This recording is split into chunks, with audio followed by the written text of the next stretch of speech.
আমাদেরকে প্রশ্নবিদ্ধ করে কোন দিকে আমাদের নজর নিয়ে যাচ্ছেন আমরা বুঝতেছি। ডক্টর ইউনূস বাংলাদেশে আমেরিকার মানবাধিকার কার্যালয় স্থাপন করছে।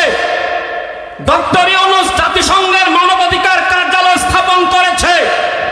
এই বিধ্বস্তের ঘটনা দিয়ে মানবাধিকার কার্যালয় স্থাপনাকে ঢুকার মুখে ফেলে আমাদেরকে ফাঁকার গুলির আওয়াজ দিতে চায়। আমরা স্পষ্ট বলতে পারি, বিমান বিধ্বস্ত হতে পারে, আরো অনেক কিছু হতে পারে। জাতিসংঘের মানবাধিকার কার্যালয় স্থাপন করেছ, এই কথা আমরা বলতে পারি নাই। মনে রাখবো, ফ্যাসিবাদ সরকার এই দেশ থেকে পালিয়ে গিয়েছে। ইসলাম আর মুসলমানের বিরুদ্ধে যদি আপনিও কোনো ষড়যন্ত্র করেন, হাসিনা সরকার ভারতে গিয়েছে।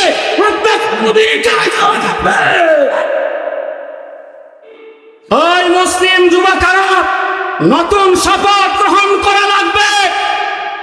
24 আগস্টে গণ আন্দোলনে এই দেশকে ফ্যাসিবাদ মুক্ত করেছ, আবার একটা নতুন সিদ্ধান্ত নেওয়া লাগবে। এই দেশটাকে আমেরিকার রাজত্বের মুখ থেকে বের করে ঈমান ও ইসলামের নতুন দেশ করতে হবে। রাজি আছেন? একটু হাত তুলেন তো দেখি, হাতটা নাড়া দেন। ইসলামের পক্ষে আপনার হাত চালাইতে রাজি আছেন? স্লোগান দিতে রাজি আছেন? আল্লাহ তুমি কবুল করো, আমিন বলেন। আগামী নির্বাচনে যদি সমস্ত ইসলামী দলগুলো মিলে একক প্রার্থী ঘোষণা করে, আগামী দিনে যদি সকল ইসলামী দল মিলে একক প্রার্থী ঘোষণা করে, আপনারা এদেশের আলেম উলামাদের পক্ষে কে কে থাকবেন? হাত উঁচু করে দেখান। রাজি আছেন? আর আমি সকল ইসলামী দলের মুরব্বীদেরকে বলবো, আগামী নির্বাচনে যদি আপনারা সম্মিলিতভাবে একক প্রার্থী দিতে ব্যর্থ হন, আমার মতো লক্ষ লক্ষ তরুণ আলেমের স্বপ্ন ভেঙে যাবে। আগামী নির্বাচনে একক প্রার্থী দিতে যদি আপনারা ব্যর্থ হন, এই দেশের আপামর জনতার স্বপ্ন ভেঙে যাবে। আল্লাহর কসম করে বলছি, এই দেশের লক্ষ লক্ষ তরুণদের স্বপ্ন যদি আপনারা ভেঙে ফেলেন, এই দেশের আপামর জনতার স্বপ্ন যদি আপনারা ভেঙে ফেলেন, হাসরের ময়দানে আল্লাহর সামনে দাঁড়িয়ে তার জবাব দেওয়া লাগবে। আল্লাহ আমাদেরকে সেই তৌফিক দান করুন। সকলে বলুন আমিন। আরো জোরে বলেন আমিন। আমার প্রাণের ভাইরা, বিরক্ত হইতেছেন, রাগ করছেন? আমরা এখন কিছু আমলের কথা শুনবো ইনশাআল্লাহ। 4টা আমলের কথা শুনো। কয়টা? 4টা আমলের কথা শুনো। প্রথম 3টা আমল একদম সহজ। প্রথম 3টা কঠিন না সহজ? 4 নম্বর আমলটা একটু কঠিন, যদিও 4 নম্বর আমলটা কঠিন। ওই আমলটা করতে পারলে নিজের নামটাকে অলির খাতায় লিখতে পারবেন। সুবহানাল্লাহ বড় করে বলেন। কয়টা আমল? 4টা আমল করলে লাভ কি হবে? তাদখুলুল জান্নাতা বিসালাম। এই 4 আমলে আপনাকে জান্নাতে নিয়ে যাবে।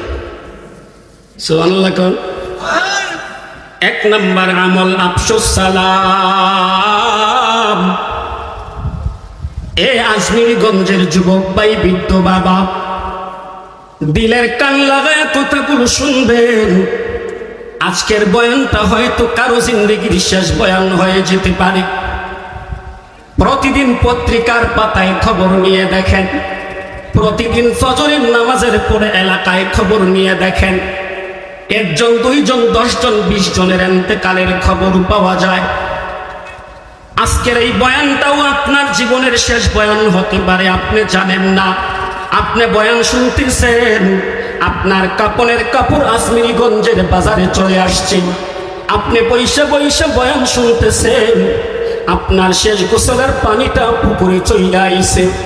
এ বাবা, খুব মন লাগায়া কথাগুলো শুনবেন। 4টা আমল। 1 নম্বর আমল আফসুস সালাম।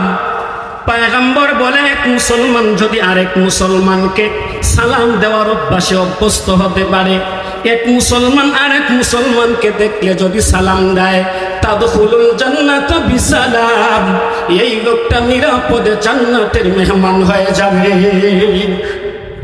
এরে যুবক ভাই, বৃদ্ধ বাবা, সালাম দিতে কত ঘন্টা সময় লাগে? 1 ঘন্টা, 2 ঘন্টা, 2-3 সেকেন্ডেই সালাম কমপ্লিট হয়ে যায়। আসসালামু আলাইকুম অর্থ হলো আপনার উপর শান্তি বর্ষিত হোক, ওয়া আলাইকুমুস সালাম অর্থ হলো আপনার উপরেও শান্তি বর্ষিত হোক। আজমিরিগঞ্জের কোনো বাচ্চা চাহা সকাল থেকে সন্ধ্যা পর্যন্ত 40টা মানুষকে যদি সালাম দেয়, আপনাদের কি ধারণা 40 জনের ভেতরে একজন আল্লাহর ওলি থাকতে পারে কি পারে না? আল্লাহর ওলি যদি উত্তরে বলে ওয়া আলাইকুমুস সালাম, আপনার উপরেও শান্তি বর্ষিত হোক, আশা করা যায় ওই দিন বৃষ্টির মতো রহমত নাজিল হয়ে যাবে। আমার বাবারা, সালামের মধ্যে করণীয় হইল 3টা জিনিস। জোরে বলেন কয়টা?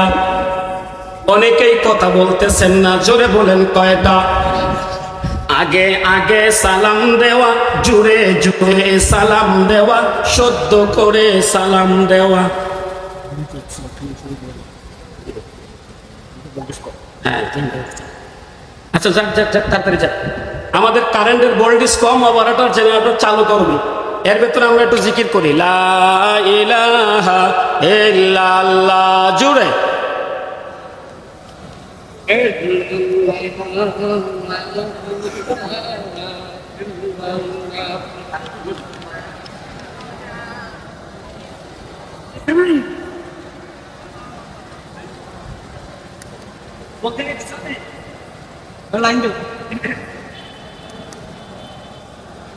লা ইলাহা ইল্লাল্লাহ, লা ইলাহা ইল্লাল্লাহ।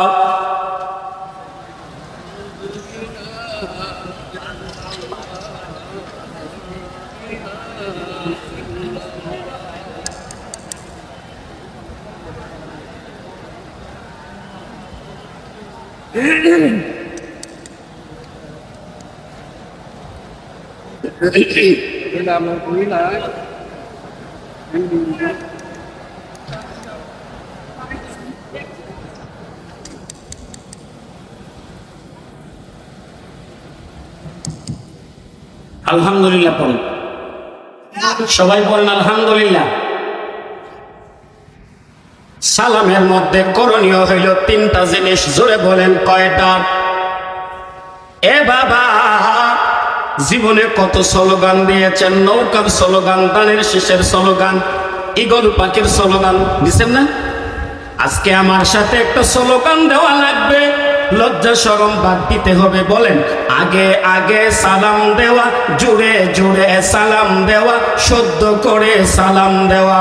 সালাম আগে না পড়ে, হ্যাঁ, জোরে না আসতে, সত্য না অসত্য, আগে আগে সালাম দেওয়া, জুড়ে জুড়ে। এই বলটি শুটান না কেন? আপনারা সাউন্ড বক্স আগের মতো করেন না কেন? দেখো কত হলো? আগে আগে সালাম দেওয়া, জুড়ে জুড়ে সালাম দেওয়া, সত্য করে সালাম দেওয়া। সালাম আগে না পড়ে, দিব না নিব। আমার নবী বলেন, ইন্না আউলান নাসি বিল্লাহি মান বাদাহুম বিসালাম।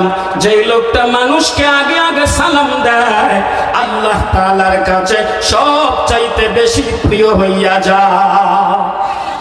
আমার দেশে কিছু মানুষ আছে, সালাম না দিলে রাগ করে, আছে না? কথা বলেন না কেন? এ যুবক, আমার নবী কখনো সালাম পাওয়ার আশা করেন নাই, নবী সালাম দেওয়ার আশাটাই সব সময় করেছেন। ওয়াকালান নবী সাল্লাল্লাহু আলাইহি ওয়াসাল্লাম আন্নাহু মাররা আলা সিবিয়ান ফাসাল্লামা আলাইহিম। আমার আপনার পয়গম্বর রাস্তা দিয়ে হাঁটা যায়, রাস্তার কিনারে পথের ধারে কতগুলো ছোট সোনামণিরা খেলাধুলা করতেছে। আমার নবীর দেখা সালাম দেয় নাই, আমার নবীও সালাম পাওয়ার আশা করেন নাই, বরং আন্নাহু মাররা আলা সিবিয়ান ফাসাল্লামা আলাইহিম। আমার নবী বাচ্চাদেরকে নিজেই আগে আগে সালাম দিয়া দিছে। বলেন, সালাম আগে না পড়ে দিব নাকি নিব? আগে আগে সালাম দেওয়া, জুড়ে জুড়ে সালাম দেওয়া। বলেন, সালামটা জুড়ে না আসতে? জুড়ে মানে গলার রোগ সিরা লাগবে না, যাকে টার্গেট করে সালাম দিবেন তার কানে আওয়াজ যাওয়া লাগবে, ঠিক না? ঠিক। আগে আগে সালাম দেওয়া, জুড়ে জুড়ে সালাম দেওয়া, শুদ্ধ করে সালাম দেওয়া। নিজে বিয়ে করছেন, ছেলে বিয়ে করাইছেন, কিন্তু সালাম এখনো শুদ্ধ হয় নাই, এমন লোক আমাদের সমাজের ভেতরে আছে না নাই?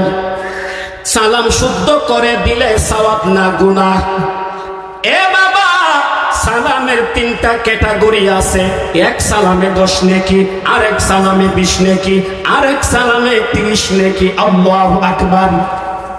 পয়গম্বর বলেন, এক মুসলমান যদি আরেক মুসলমানকে এইভাবে সালাম দেয়, আসসালামু আলাইকুম ওয়া রাহমাতুল্লাহ বলে নাই, ওয়া বারাকাতুহু বলে নাই, শুধু বলছে আসসালামু আলাইকুম, পয়গম্বর বলেন আশা ওই লোকটা 10টা নেকির মালিক হয়ে গেছে।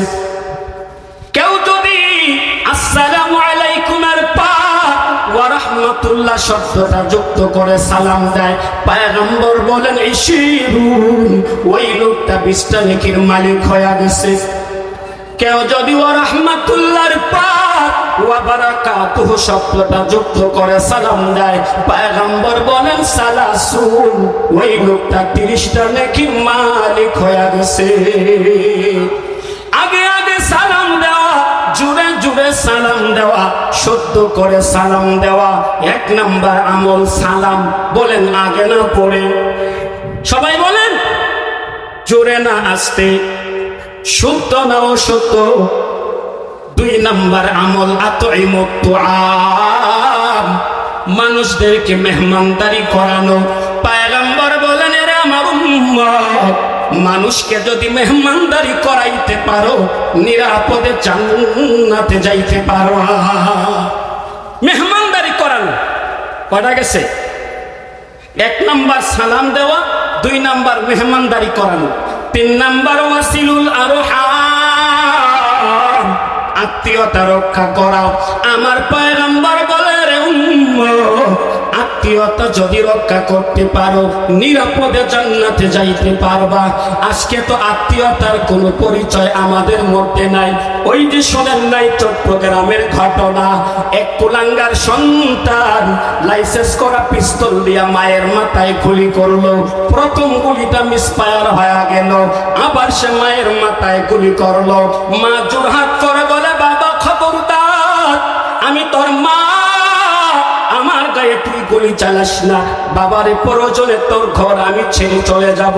ছেলে বলে, কোনোদিন তোরে পরিচয় দিব না। এরপরেও কুলাঙ্গার সন্তানটা নিজের মাকে গুলি করে মেরে ফেলেছে। এ বাবা, এই তো আজ থেকে মাত্র কয়েকদিন আগের ঘটনা, ব্রাহ্মণবাড়িয়ার ঘটনা। পুরা বাংলাদেশ এখন এক নীরবতা পালন করতেছে। ব্রাহ্মণবাড়িয়ায় নিজের মা পরকীয়ায় ধরা খাওয়ার পরে নিজের মেয়েটাকে মেরে মসজিদের ইমামকে দোষী বানাইছে। কথা বলেন ঠিক কিনা? এ সত্য না মিথ্যা বলেন? আমার নবী বলে, ওয়াসিলুল আরহাম, আত্মীয়তা রক্ষা করা। এ বাবা, ঢাকায় একটা ঘটনা আপনারা শুনেছেন, দেখেছেন। মৃত্যু হাসপাতালের সামনে পাথর দিয়া মানুষের কিভাবে মারছে। আমার মনে হয় জাহিলিয়াতের যুগকে হার মানাইছে। কথা বলেন ঠিক কিনা? কথা বলেন ঠিক কিনা? পাথর দিয়া মারছে প্রকাশ্যে দিবালুকে, শত মানুষ চতুর্দিকে দাঁড়িয়ে আছে। ক্যামেরাম্যান ছিল, ক্যামেরা করার লোক ছিল, লাইভ সম্প্রচার করার লোক ছিল, কিন্তু ওই মানুষটাকে বাঁচাবার লোক ছিল না। কথা বলেন ঠিক কিনা? আমার পয়গম্বর বলে, ওয়াসিলুল আরহাম, 3 নাম্বার আমল হলো আত্মীয়তা রক্ষা করা। 4 নাম্বার আমল আগেই বলছে, একটু কঠিন। ও বাবা, ও ভাই, দিলের কান লাগায়া শোনেন। 4 নাম্বার আমল হলো ওয়াসাল্লু বিল্লাইলি ওয়ান নাসু নিয়াম। সবাই যখন রাতের বেলায় ঘুমায়া যায়, গভীর রাতে ওইটা একটা নামাজ পড়া লাগে। আপনাদের আজমিরিগঞ্জে ওই নামাজটাকে কোন নামাজ বলেন? জোরে বলেন। তাহাজ্জুদের নামাজ পড়া ছাড়া আল্লাহর ওলি হওয়া যায় না। জুনায়েদ হো ভাই জিদি হো চিশতি ও জিলানি, कुछ हाथ नहीं आई जुज आसेर गाही। जुनाइद बुगदादी, खाजा मुइनुद्दीन चिश्ती, निजामुद्दीन आउलिया, बरपीर আব্দুল কাদের জিলানী, শাইখে কাতিয়া, শাইখে কাউরিয়া, শাইখে দিগলবাগি, শাইখে বেড়াখালী, শাইখে গুনই সহ যত আল্লাহর ওলিরা ওলি হইয়া দুনিয়া থেকে গেছেন, তাহাজ্জুদের নামাজ ছাড়া ওলি হইতে পারে না।